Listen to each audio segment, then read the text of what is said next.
چلیں پھر کبھی دیکھیں گے. تو اب اس آیت کے اندر کیا ہے, ترجمہ سمجھ میں آ گیا نا آیت کا. تحقیق ہمیں معلوم ہے, ہم جانتے ہیں, ہمیں پتہ ہے جو ہم نے مقرر کیا ہے, جو سے مراد وہ مہر ہے, جو مہر ہم نے مقرر کیا ہے علیہم ان شوہروں پر, فی ازواجہم ان کی بیویوں کے بارے میں, وہ ہمیں معلوم ہے. اچھا اب احناف کیا کہتے ہیں, احناف کی دلیل سنیے گا. اس آیت سے ہم نے دلیل پکڑی ہے. اس میں جو لفظ فرضنا ہے نا, فرضنا, فرض کا معنی کیا ہوتا ہے لغوی معنی؟ مقرر کر دینا, اندازہ لگانا, اس کو کہتے ہیں فرض. ٹھیک ہے, تو فرضنا جو لفظ ہے نا یہ خاص ہے. یہ کیا ہے بھائی؟ خاص ہے. آ رہی بات سمجھ میں؟ تو جی استاد جی. مسئلہ پیچھے یہ گزر چکا ہے کہ زیادہ سے زیادہ کیا مہر کی مقدار ہے, وہ تو اس میں تو کوئی اختلاف نہیں نا, وہ تو متفق علیہ مسئلہ ہے کہ کوئی مقدار متعین نہیں ہے. تو یہاں جو آیت کے اندر بات ہو رہی ہے وہ کم از کم مہر کے بارے میں بات ہو رہی ہے. ٹھیک ہے.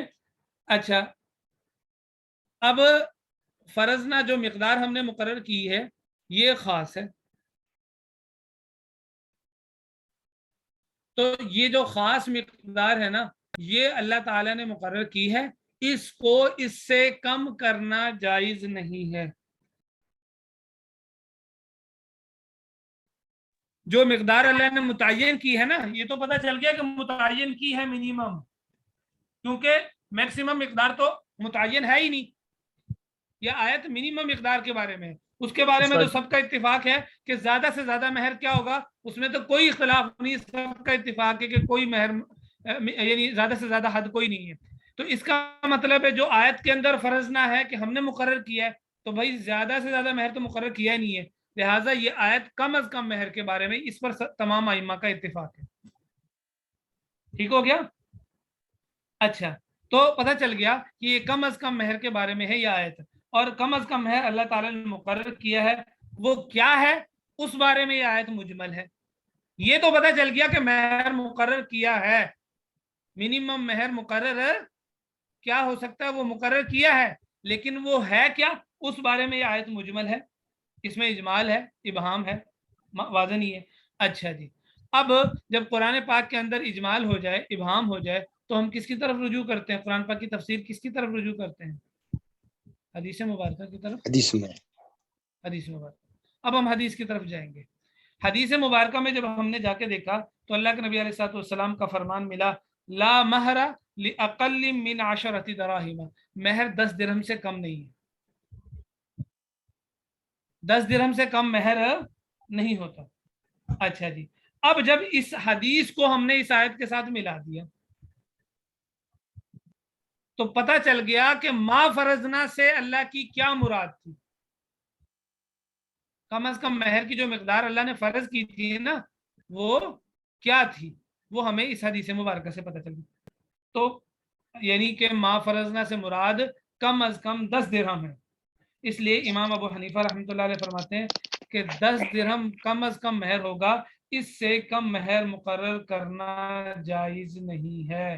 استاد جی 10 درہم کتنے روپے بنتے ہیں؟ 10 درہم آج کے اعتبار سے دیکھنا پڑے گا, میں بتاتا ہوں آپ کو آج کے اعتبار سے کتنا بنتا ہے. روزانہ چاندی کی قیمت تبدیل ہوتی ہے. اچھا میں ابھی بتاتا ہوں آپ کو سبق کے آخر میں, ٹھیک ہے. تو فلا یترک العمل به, اس پر عمل کو نہیں چھوڑا جائے گا.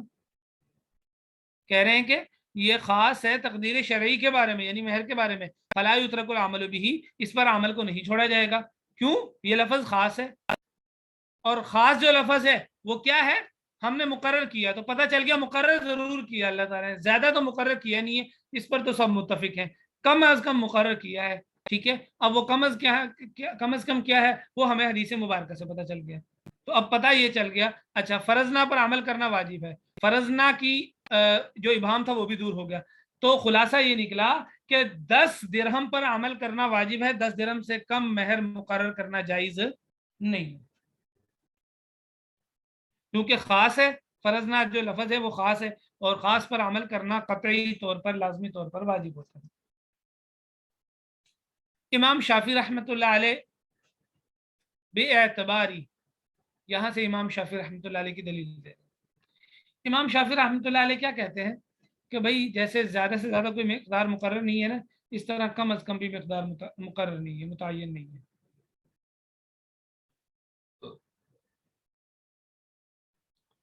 کیوں نہیں ہے بھائی؟ اچھا، وہ دلیل کیا دیتے ہیں؟ وہ کہتے ہیں انہو عقد مالی، یہ جو نکاح ہے نا یہ ایک مالی عقد ہے۔ نکاح کیا ہے؟ جیسے مالی معاملات نہیں ہوتے ایسے ہی ایک معاملہ ہے بھائی، معلوم سمجھ میں آگی میری بات؟ خرید و فروخت نہیں ہوتی، جیسے بے ہے، استاد جی یہ بیوی مضاربہ ہے، بیچنا، مشارکہ بیوی ہے، بیچتے ہیں ماں مرابحہ باپ، ہے، اس کا یہ مطلب ہے؟ ان کی طرح۔ جی کیا فرمایا؟ یعنی ماں باپ اپنی بیٹی کو بیچ رہے ہیں، اس کا یہ مطلب ہے؟ یہ مطلب نہیں ہے اس کا، یہ مطلب نہیں ہے۔ مطلب یہ ہے کہ یہ عقدی معاملہ ہے، ماں باپ کا عمل دخل نہیں ہوتا، یہ رشتہ جڑتا ہے دو شخصوں کے درمیان میں۔ شوہر عورت اپنی ملک بزا مرد کے حوالے کرتی ہے، ملک بزا کہتے ہیں شرمگاہ کو، بزا کہتے ہیں شرمگاہ کو، تو ملک کہتے ہیں ملکیت کو۔ تو بزا کی مالک بناتی ہے شوہر کو، اور شوہر اس کے بدلے میں اس کو مہر دیتا ہے، تو یہ ایک مالی عقد ہے۔ ان کے نزدیک مالی عقد ہے، عقد ہمارے نزدیک بھی ہے لیکن مالی عقد نہیں ہے۔ اچھا، امام شافعی رحمۃ اللہ علیہ کے نزدیک مالی عقد ہے۔ اس کی ایک اور دلیل دیتا ہوں میں آپ لوگوں کو۔ اگر کوئی شخص نکاح نہ کرے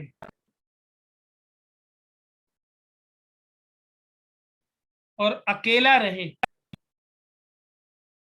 تو امام شافعی کے نزدیک نکاح میں لگنے سے بہتر ہے اکیلا تنہائی میں رہ کر اللہ کی عبادت کرنا، کیونکہ ان کے نزدیک یہ ایک مالی عقد ہے، اور جو مالی عقد ہے وہ آگے آ رہا ہے یہ مسئلہ، ٹھیک ہے، لیکن میں آپ لوگوں کو یہاں سمجھانے کے لیے میں اس کو پہلے ذکر کر رہا ہوں۔ تو بھائی خرید و فروخت میں لگنے سے بہتر ہے نا عبادت کے اندر بندہ لگے اور اللہ اللہ کرے اور اکیلا رہے، ٹھیک ہے، یہ افضل ہے۔ اچھا، تو اس لیے وہ کیا کہتے ہیں؟ استاد جی یہ تو پھر عیسائیوں کے راہب کی طرح بات ہوئی۔ نہیں، رہبانیت اور چیز ہوتی ہے۔ رہبانیت میں اور تنہائی، یعنی جو کیا کہتے ہیں اس کو، ابھی ہم نے کل پرسوں یہ لفظ پڑھا تھا، بہرحال تنہائی اختیار کرنا، ان دونوں چیزوں میں فرق ہے۔ وہ میں فرق کیا ہے میں بتاتا ہوں آپ کو۔ اچھا، یہ امام شافعی رحمۃ اللہ علیہ فرما رہے ہیں، ٹھیک ہے۔ ہمارے نزدیک نکاح میں مشغول ہونا زیادہ افضل ہے نفل عبادت میں مشغول ہونے سے، کیونکہ اللہ کے نبی نے فرمایا نکاح میری سنت ہے، جس نے میری سنت سے اعراض کیا وہ مجھ سے نہیں ہے۔ تو پتہ ہی چلا کہ نکاح میں مشغول ہونا افضل ہے نفلی عبادت سے، تنہائی اختیار کرنے سے، ٹھیک ہے، کیونکہ نفلی عبادت نفل ہے اور نکاح سنت ہے، اور سنت کا درجہ نفل سے زیادہ ہے۔ اچھا، یہ بات سمجھ میں آ گئی۔ وہ کہہ رہے ہیں اس اعتبار سے کہ نکاح عقد مالی، یہ ایک مالی عقد ہے، لہذا جیسے دوسرے مالی عقد ہوتے ہیں نا، بے ہے، اجارہ ہے، مضاربہ ہے، ان پر اس کو قیاس کیا جائے گا۔ ان پر کیسے قیاس کیا جائے گا؟ بھائی جب ہم خرید و فروخت کرتے ہیں تو جو قیمت کا تعین ہوتا ہے وہ کس کے حوالے ہوتا ہے بتائیں مجھے؟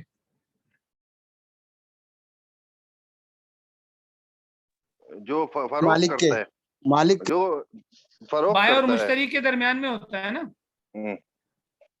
بائع اور مشتری کی رائے پر موقوف ہوتا ہے نا۔ بائع کہتا ہے میں نے اتنے میں بیچنی ہے، مشتری کہتا ہے میں نے اتنے میں خریدنی ہے، جس پر وہ راضی ہو جاتے ہیں معاملہ ہو تابع جاتا ہوتا ہے۔ بائع اور مشتری دونوں کے ہی تابع ہوتا ہے۔ بائع کہتا ہے میں نے اتنے میں بیچنی ہے، مشتری کہتا ہے میں نے اتنے میں خریدنی ہے۔ یہ تو نہیں کہ بائع نے جو کہہ دیا مشتری وہ مان لے گا، ایسے تو نہیں ہوتا نا۔ اچھا، تو جس پر ان کا اتفاق ہو جائے اور اس پر وہ معاملہ ڈن ہو جاتا ہے اور بے ہو جاتی ہے، ٹھیک ہے، تو وہ کہتے ہیں کہ یہ بھی ایک عقد مالی ہے اور یہ زوجین کی رائے پر موقوف ہے، موقولاً، یہ سپرد کیا گیا ہے زوجین کی رائے کی طرف، میاں بیوی کی رائے پر۔ جیسے جس پر بیوی راضی ہو جائے، جس پر بیوی راضی ہو جائے، جس مال پر بزا کا مالک بنانے کے لیے شوہر کو، وہ اس پر معاملہ ڈن ہو جائے گا اور اس پر نکاح منعقد ہو جائے گا۔ کم ادا کرو شافی، جیسے کہ اس کو امام شافی رحمۃ اللہ علیہ ذکر کیا. وفرع علی ھذا، اور اس پر مسائل نکلے. کیا مسائل نکلیں گے؟ ان التخلی لنفل العبادت افضل من الاشتغال بالنکاح. امام شافی کے نزدیک نفل عبادت کے لیے تنہائی اختیار کرنا یہ نکاح میں مشغول ہونے سے زیادہ افضل ہے. اور ہمارے نزدیک کیونکہ یہ مال عقدی مال نہیں، یعنی کیا کہتے ہیں، عقود مالیہ نہیں ہے، یہ عقود مالیہ نہیں ہے، لہذا ہمارے نزدیک نکاح میں مشغول ہونا زیادہ افضل ہے. استاد جی ہمارے نزدیک عقد مالیہ نہیں ہے تو ہمارے نزدیک کیا ہے پھر نکاح؟ ہمارے عقد مالی نہیں ہے، بلکہ یوں کہہ لیے اس کو کہ عقد مالی کے علاوہ ایک عبادت ہے، اللہ کے نبی علیہ الصلوۃ والسلام کی سنت ہے. یہ سمجھ آ گئی بات؟ جی. عقود مالیہ پر ہم نے اس کو اعتبار نہیں کیا، اس کو قیاس نہیں کیا. اچھا، اب جب امام شافی کے نزدیک عقد مالی ہے تو ان کے نزدیک اس میں لگنے سے بہتر ہے نفلی عبادت کے اندر انسان لگ جائے. ہم کہتے ہیں نہیں بھائی، یہ عقد مالی نہیں ہے، یہ اللہ کے نبی کی سنت ہے، اس میں لگنا زیادہ افضل ہے کیونکہ نفلی عبادت نفل ہے اور یہ سنت ہے. دوسرا وَإِبَاحُ إِبْطَالِهِ بِالطَّلَاقِ، اور اس کا باطل کرنے کا مباح ہونا طلاق کے ذریعے، کیف ما شاء، جیسے شوہر چاہے، من جمع و تفریق، جمع کر کے اور علیحدہ علیحدہ. ایک منٹ.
اچھا جی، تو دوسرا مسئلہ یہ ہے کہ جب یہ مالی عقد ہے امام شافی کے نزدیک، تو پھر تو طلاق کے ذریعے اس کو جیسے چاہے شوہر باطل کر دے، ختم کر دے. بھائی خرید و فروخت ہوتی ہے، اس کو جیسے مرضی چاہے بندہ ختم کر دے، ایک دم سے ختم کر دے، آہستہ آہستہ ختم کر دے، جیسے مرضی کر دے، اور یہ جائز ہونا چاہیے. حالانکہ نکاح کو اس طرح باطل کرنا مباح تو نہیں ہے، بہت زیادہ ناپسندیدہ اور بہت زیادہ برا سمجھا گیا ہے. ابغض المباحات الی اللہ الطلاق، اللہ کے نزدیک جتنی مبغوض جتنی حلال چیزیں ہیں نا، ان میں سب سے مبغوض چیز اللہ کے نزدیک وہ طلاق ہے. اور اسی طرح اکٹھے 3 طلاقوں سے ختم کر دے نکاح کو، چاہے وہ تفریق علیحدہ علیحدہ طلاقیں دے کر ختم کر دے، جائز ہونا چاہیے. امام شافی کے نزدیک جائز ہوگا. جائز ہے، پھر کیوں جائز ہے؟ کیونکہ ان اس کے نزدیک لیے مالی عقد ہے، سعودی مالی عرب عقد کو والے جیسے چاہے بہت ختم کر دے. طلاقیں دیتے ہیں نا، یہ امام شافی کے مسلک پر ہیں. نہیں، سعودیہ والے شافی کب سے ہیں؟ یہ آپ کو کس نے اچھا. بتایا؟ سعودیہ والے ہمبلی ہیں. جو ان کے بھی وہاں پھر طلاق اس طرح ہے جیسے یہ کہہ رہے ہیں. نہیں، امام احمد بن حنبل کا مذہب کچھ اور ہے، لیکن وہ کیا ہے وہ تو دیکھ کر ہی پتہ چلے گا. اچھا جی، اور دوسرا مسئلہ کیا ہے؟ وہ اباح ارسال الثلاث جملۃ واحدۃ، اور اسی طرح ایک ہی کلمے سے 3 طلاقیں اکٹھے دے دینا ایک ہی جملے سے، یہ بھی جائز ہونا چاہیے. یہ بھی کیا ہونا چاہیے؟ جائز ہونا چاہیے. جائز ہے. جائز کیا ہونا چاہیے؟ جائز ہے ان کے نزدیک، ہمارا نزدیک جائز نہیں، کیونکہ ہمارے نزدیک یہ عقد مانی نہیں. بلکہ ہم کیا کہتے ہیں؟ طلاق دینا بدرجہ مجبوری میں اجازت تو ہے اس کی، طلاق بنائی اللہ نے اسی لیے استعمال کرنے کے لیے، لیکن بدرجہ عذر اور سخت مجبوری میں. لیکن پھر بھی اس میں اس طریقے کو اختیار کرے گا جس کو شریعت نے پسند کیا، شریعت نے اختیار کیا. اور وہ آپ حضرات نے پڑھ لیے ہوں گے شاید قدوری کے اندر یا دوسری کتابوں کے اندر کہ وہ 3 طرح کی ہوتی ہیں نا طلاقیں، طلاق احسن، حسن اور بدعی. استاد جی نہیں پڑھی ابھی. احسن کا مطلب یہ ہوتا ہے آپ ایک طلاق دے دیں عورت کو پاکی کی حالت میں، طلاق رجعی دیں، ٹھیک ہے، جب اس کا حیض گزر وہ کیا کہتے ہیں اس کو، اس کے 3 ماہواریاں گزر جائے گی تو نکاح ٹوٹ جائے گا، بس وہ عورت چلے گی. یہ سب سے اچھا اور احسن طریقہ ہے پاکی کی حالت میں طلاق دینا، اور 3 حیض گزر جائیں گے جو ہم نے کل مسئلہ پڑھا تھا تو اس کو خود بخود نکاح ٹوٹ جائے گا اور وہ میاں بیوی جدا ہو جائے گی. دوسرا طریقہ ہے حسن. استاد جی ایک منٹ، اس میں ایک ہی طلاق سے کام ہو جائے گا نا؟ مطلب ہاں ایک ہی طلاق سے کام ہو جائے گا. اس میں شوہر اگر دوبارہ نکاح کرتے ہیں تو 2 طلاقوں کو مالک رہے گا. دوسرا طریقہ یہ ہے کہ ہر پاکی میں ایک ایک طلاق دیتا جائے.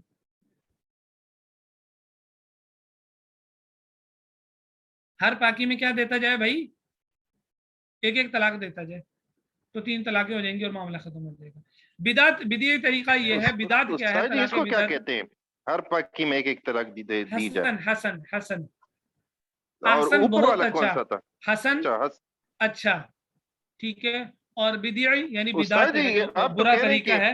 ہر پاکی میں تو پاکیاں 3 ہے نا؟ ہاں جی، تو 3 طلاقیں ہو گئی. ہاں 3 طلاقیں ہو جائیں گی.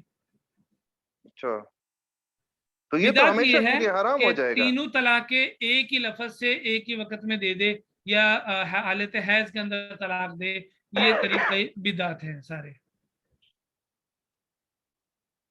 ساجی جی سر سوسائٹی میں تو یہ ہوتا ہے کہ جب بھی کوئی لڑائی ہوتی ہے، کوئی طلاق ہوتی ہے تو لڑکی تو اپنے گھر چلی جاتی ہے، پھر اس کو کیسے پتا چلتا ہے کہ طلاق ابھی مطلب کہ اس کی حالت کیا ہے، تو دینی چاہیے نہیں چاہیے، پہلی بھی یا کوئی دوسری یا تیسری جو بھی ہے؟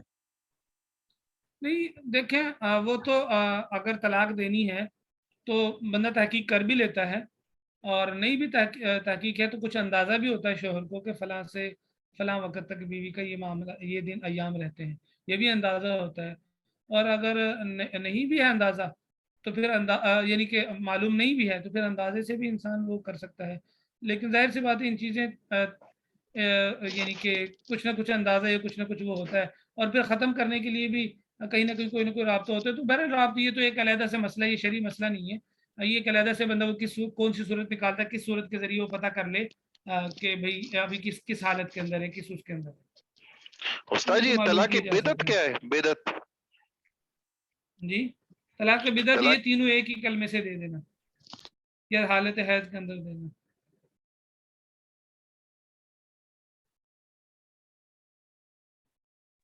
استاد جی ایک چیز پوچھنی تھی، ایک حدیث شریف میں پڑھا ہوا ہے کہ عبداللہ ابن عمر نے اپنی بیوی کو جو ہے نا وہ حیض کی حالت میں طلاق دی تھی، تو اس سے کیا حضور پاک نے نافذ کر دیا تھا کہ مطلب واقعی ہو گئی ہے؟ بھائی طلاق ہو جاتی ہے.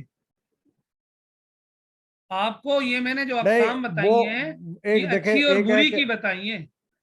جی ایک تو یہ ہے نا کہ ابھی آپ نے مطلب میں حدیث کے متن میں کہیں پہ ظاہر طور پہ لکھا ہوا ہے اس طرح کہ مطلب حضور پاک ہم نے اس پر فرمایا کہ ہاں وہ ہو گئی. اب وہ حدیث آئے گی سامنے تو پھر اس میں دیکھ کے بتا سکتے ہیں. مطلب میرے ذہن میں نہیں ہے وہ حدیث مبارکہ، وہ آپ بھیج دیجیے گا یا مجھے رہنمائی کر دیجیے گا، میں پھر بتا دوں گا کہ وہاں جی بہتر. نافذ تو اللہ کے نبی علیہ السلام نے کر دی ہوں گی بظاہر تو، کیونکہ طلاق تو ہو جاتی ہے، اس میں تو کوئی اختلاف نہیں ہے. استاد جی جی جی یہ شیعہ حضرات کہتے ہیں کہ طلاق جو ہے وہ ریٹن ہوتی ہے، یہ زبانی نہیں ہوتی، وہ اس طرح کہتے ہیں. بس ان کا اپنا وہ ہے.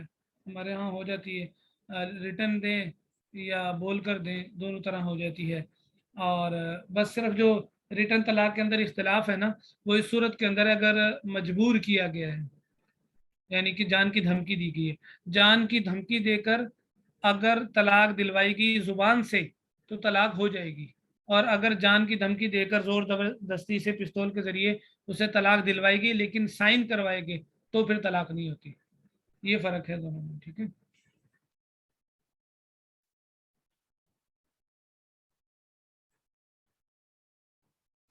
اچھا جی, آخری مسئلہ بھی پڑھ لیں. وجعل عقد النکاح قابلا للفسخ بالخلع. اور اسی طرح چوتھا مسئلہ ہے کہ یعنی عورت نے خاوند سے خلا لیا, خاوند نے خلا دے دیا, تو امام شافعی رحمۃ اللہ علیہ کے نزدیک چونکہ یہ عقد مالی ہے لہٰذا وہ کہتے ہیں اس سے نکاح فسخ ہو جائے گا. خلا سے نکاح کیا ہو جائے گا؟ فسخ ہو جائے گا. یعنی ایسا ہو جائے گا جیسے نکاح ان کا ہوا ہی نہیں تھا.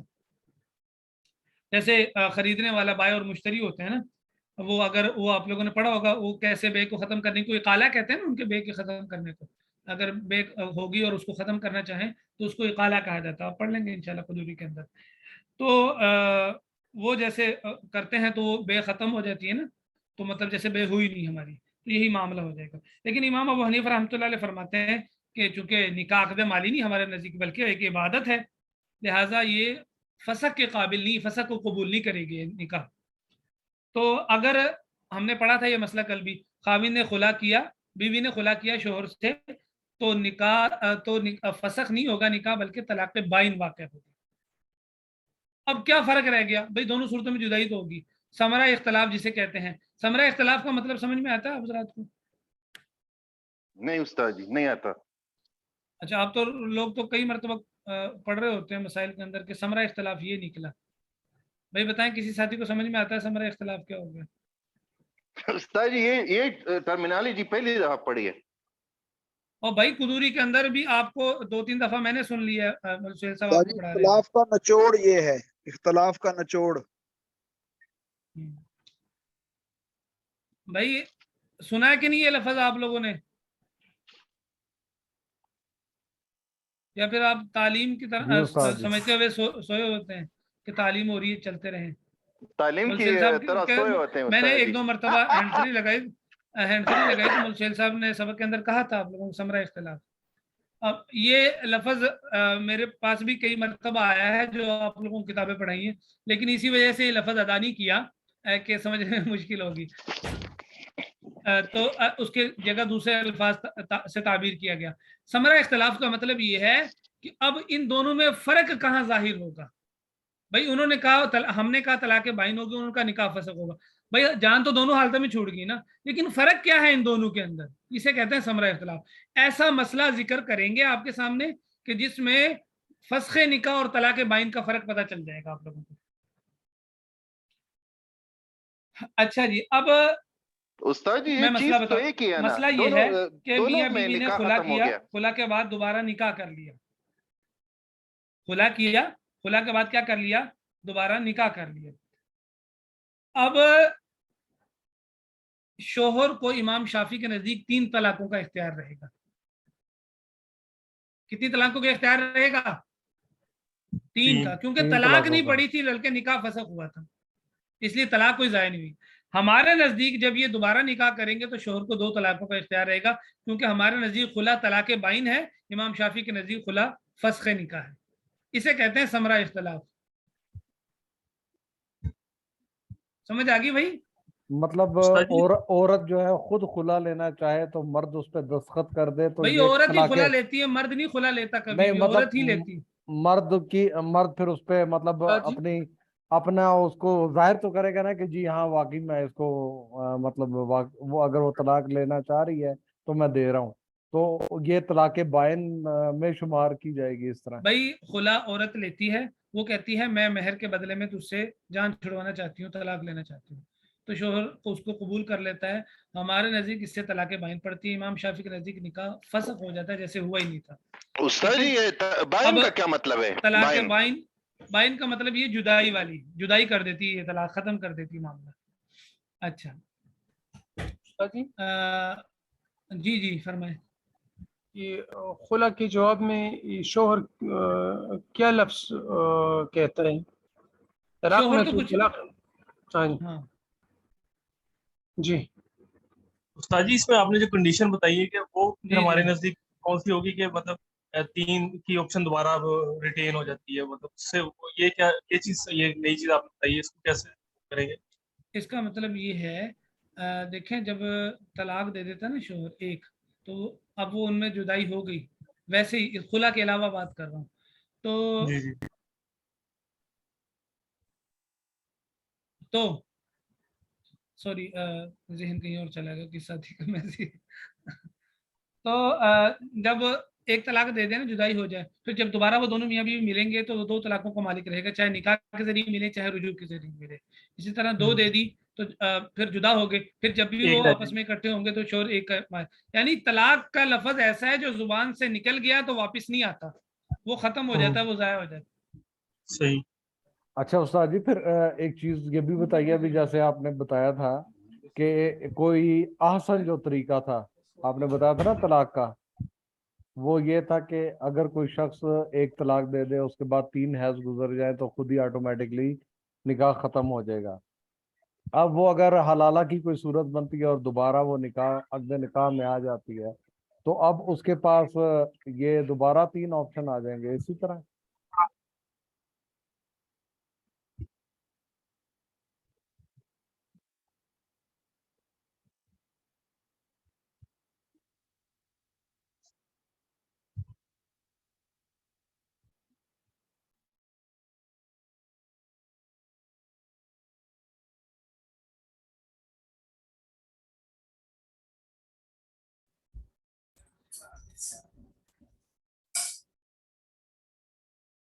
جی کیا فرمایا آپ نے، آپ پوچھیں دوبارہ مسئلہ.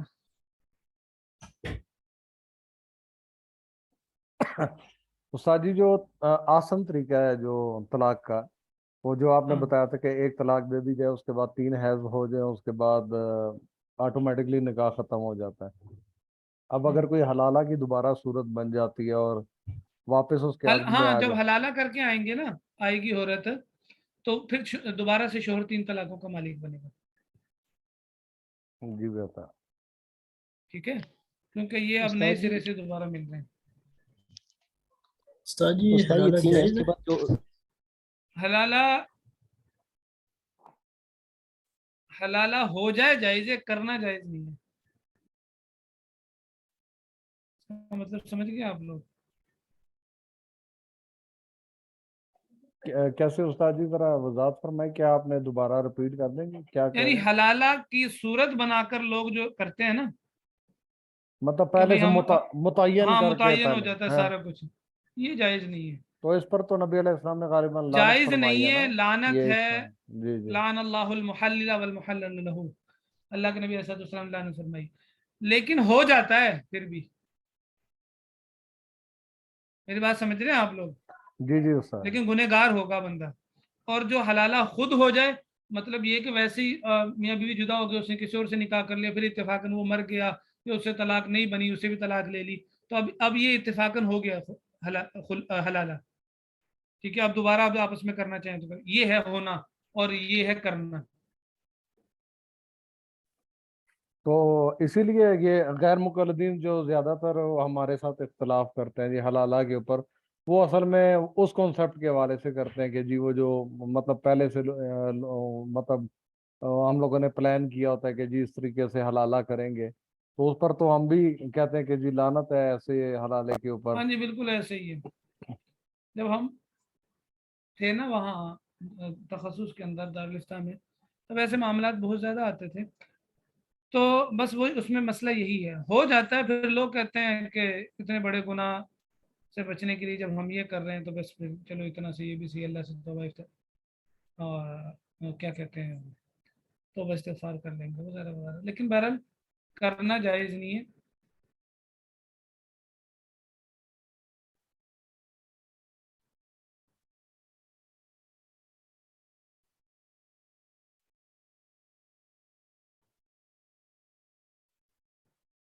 استاد جی طلاق کے لیے جو ہے وہ یعنی کہ لفظ ادا کرنے ضروری ہوتے ہیں، یعنی کہ دل میں وغیرہ اس سے طلاق تو نہیں ہوتی؟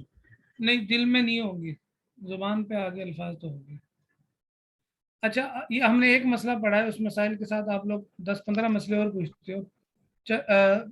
میں منع نہیں کر رہا، لیکن آپ کو اس سے انشاءاللہ تعالیٰ اتنا فائدہ ہوگا.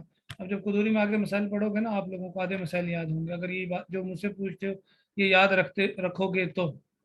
چلیں مولوی بلال صاحب آئے ہوئے ہیں، اتنا ظلم بھی ٹھیک نہیں، 2 دن ویسے ہو تو 1 گھنٹہ اس کے لیے. پڑھانا چاہتے ہیں تو مولانا پڑھا لیں. بس ہماری مجھے کتاب پتا تھا تھوڑی تم تو جان چھڑوانا چاہتے ہو، پڑھاؤ چپ کر کے. نہیں مولانا، ایسی بھی کوئی بات خاصا سے جان کیسے چھڑا سکتے ہیں مولانا. فوراً مائک آن ہوا ہے. پڑھانا چاہتے ہیں تو پڑھا لیں، مجھے پتا تھا، نہیں میں نے ادھر کہنا ہے. نہیں مولانا، ایک خاصا کلاس ہے، آپ کو پتا تو ہے. بس مولانا رہنے دے یار، بڑا رہنے دے. اس کو جوڑا جا سکتا اچھا ہاں، ایک ساتھ اچھا ایک ساتھی نے مسئلہ پوچھا تھا، میں فاروق شاہ بھائی نے کیا مسئلہ پوچھا تھا، وہ اس کا میرے ذہن سے نکل گیا. کیا تو کہا اس تھا نے کیا پوچھا ہے؟ فاروق شاہ بھائی کیا پوچھ رہا تھا آپ مسئلہ؟ استاد جی، جب بیوی خلا مانگتی ہے تو خاون اس کی جواب میں کچھ الفاظ بولتے ہیں کہ نہیں؟ وہ کہتی ہے کہ میں آپ سے مہر کے بدلے میں، مثال کے طور پہ مہر کے بدلے میں خلا لینا چاہتی ہوں. وہ کہتا ہے میں نے خلا دیا یا میں نے اس کو قبول کیا، بس تو یہ ہو جاتا ہے.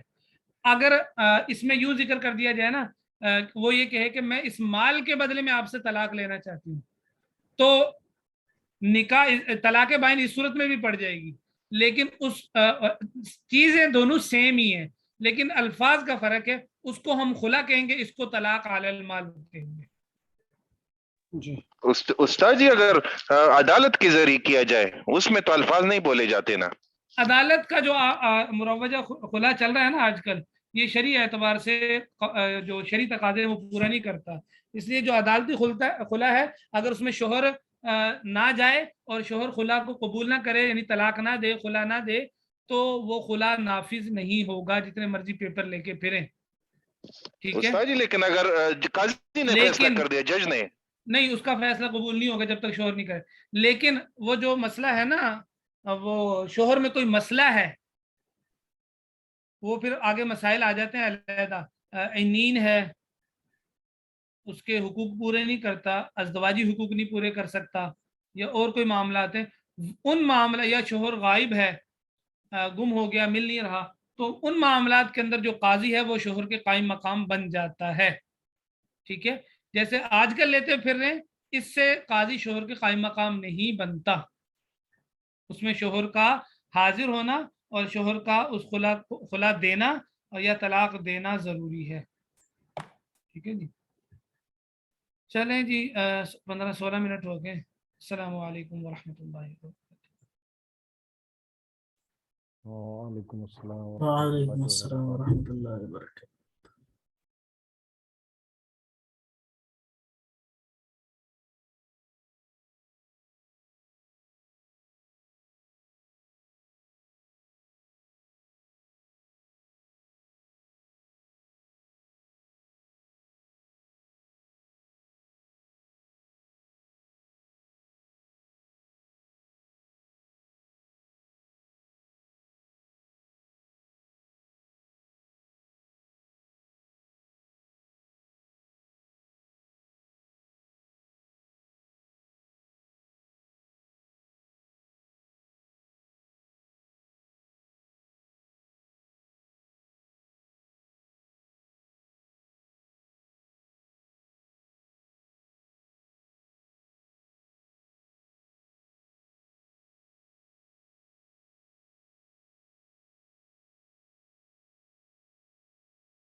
السلام علیکم ورحمۃ اللہ۔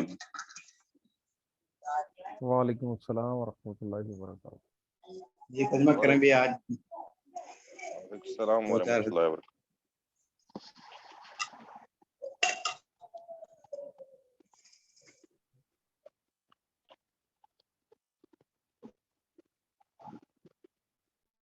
استاد جی کون کرے؟ ڈاکٹر جمیل کفایت اللہ۔ ٹھیک ہے۔ 210 نمبر حدیث ہے۔ اعوذ باللہ من الشیطان الرجیم، بسم اللہ الرحمن الرحیم۔ وعن معاذ رضی اللہ عنہ قال بعثني رسول الله صلی اللہ علیہ وسلم فقال انك تأتي قوما من اهل الكتاب فادعهم الى شهادة ان لا اله الا الله واني رسول الله فانهم اتوا لذلك فاعلمهم ان الله قد افترض عليهم 5 صلوات في كل يوم وليلة فإنهم أتوا لذلك فأعلمهم أن الله قد افترض عليهم صدقة تؤخذ من أغنيائهم فترد على فقرائهم فإنهم أتوا لذلك فإياك وكرائم أموالهم واتقي دعوة المظلوم فإنه ليس بينها وبين الله حجاب، متفق علیہ۔ حضرت معاذ رضی اللہ تعالیٰ عنہ سے روایت ہے کہ مجھے رسول اللہ صلی اللہ علیہ وسلم نے حاکم بنا کر بھیجا۔ آپ نے وصیت فرمائی کہ تو اہل کتاب کے پاس جائے گا تو ان کو اس بات کی دعوت دینا ہوگی کہ اللہ کے سوا کوئی عبادت کے لائق نہیں اور میں اللہ کا رسول ہوں۔ اگر وہ اس بات کو تسلیم کر لیں تو انہیں بتائیے کہ اللہ نے ان پر دن اور رات میں 5 نمازیں فرض کی ہیں۔ اگر وہ اس کو بھی مان لیں تو انہیں بتائیے کہ اللہ نے ان پر ان کے مال میں زکوٰۃ فرض کی ہے، مالداروں سے لے کر فقیروں میں تقسیم کی جائے گی۔ اگر وہ اس کو بھی مان لیں تو تجھے ان کے عمدہ مالوں سے احتراز کرنا ہوگا اور مظلوم کی بد دعا سے بچنا، اس لیے کہ اس کی دعا اور اللہ کے درمیان کوئی پردہ نہیں ہوتا۔ 211 نمبر حدیث ہے۔ وعن ابی حمید عبد الرحمن قال استعمل النبی صلی اللہ علیہ وسلم رجلا من الازد يقال له ابن لتبية على الصدقة فلما قدم قال هذا لكم وهذا أهدي إلي فقام رسول الله صلى الله عليه وسلم على المنبر فحمد الله وأثنى عليه ثم قال أما بعد فإني أستعمل الرجل منكم على العمل مما ولعني الله فيأتي فيقول هذا لكم وهذا هدية أهديت إلي أفلا جلس في بيت أبيه أو أمه حتى تأتيه هديته إن كان صادقا والله لا يأخذ أحد منكم شيئا بغير حقه إلا لقي الله تعالى يحمله يوم القيامة فلا أعوينن أحدا منكم لقي الله يحمل بئيرا له رغاء أو بقرة لها خوار أو شاة طير ثم رفع يديه حتى روي بياض إبطيه فقال اللهم